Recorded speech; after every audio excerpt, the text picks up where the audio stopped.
Tema današnjega predavanja je bila prilika, ili su bile prilike, ki su pejale do doseljenja Hrvatic i Hrvatov u današnje Gradišće i okolne regije. Ovo je bil zapravo drugi del jedne male serije, ko sam počel februara ovoga leta. U prvom dijelu sam se bavil s situacijom u ondašnjoj zapadnoj u Grskoj na jednu stran i na drugu stranu s situacijom na Balkanu, kada su se Osmani širili i tako prouzrokovali migraciju unutar Balkana, ali i iz Balkana van. Jedan rezultat te migracije su današnji gradišćanski Hrvati, današnje gradišćanske Hrvatice. U današnjem predavanju sam se fokusirao na početak te migracije, znači pitanje kada se je ta migracija počela, kako je ta migracija bižala i od kada su se Hrvatice i Hrvati iselili i kamo su se doselili. To je bil uglavnom fokus današnjega predavanja.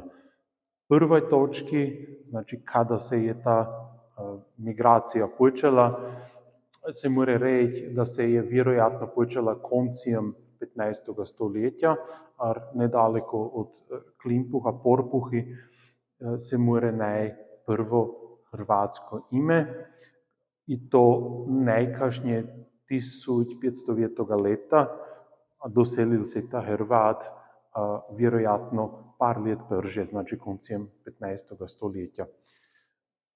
Ta migracija se ali ni na jednoć stala, znači to ni bilo na jednoć nekoliko Hrvatic i Hrvatov ovdje u ovoj regiji, nek to je bižalo skroz 16. stoletje u neki vali. Sigurno jedan velik val je bil u 1530. onda pa u 60. 80. leti i tako dalje, ali koncem 1580. let to onda pak nakon era ta masovna migracija, ali ipak to znači da ta migracija još dalje ide i to početkom 1710. leta, to se onda pak nakon zadnji ljudi lipo potio do sjelu. Jedno, s čim sam se isto bavil, to je bila ta druga točka, kako je ta proces migracije funkcioniral. To si moramo predstaviti tako, da to nisu bili begunci, ili ne nek samo begunci, ki so zaistinu bili da bi se že tak spasili, nego to je i bila organizirana migracija. Znači ti gospodari, ki su imali i u Gradišću i u Hrvatskoj imanja, su sprobirali forsirati tu migraciju, znači da su vabili, dojdite u ove krajine današnjega Gradišća. Tako da je velik del te migracije bil organiziran. Organizirali su je to niže ili srednje plemstvo, ki su stali u vezi s timi velikim magnati. To su bili takozvani lokatori, ti su vabili i ti su to se organizirali i sprohodili ljude na putem u sjever. Ta migracija je vjerojatno i bila dost pogibilna i jako naporna. Ko si nek samo pravimo premisli, ko su došli ljudi, ili ta trek koji je došao u nevrime, onda su bili u nevrimenu. Da je vjerojatno, ko je jako curilo, je bilo teško ziskuali doj dalje.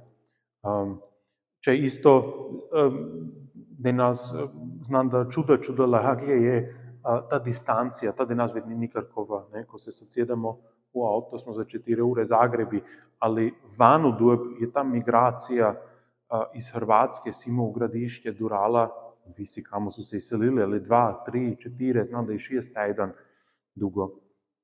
Znači, to je bilo jako naporno i jako pogibilno.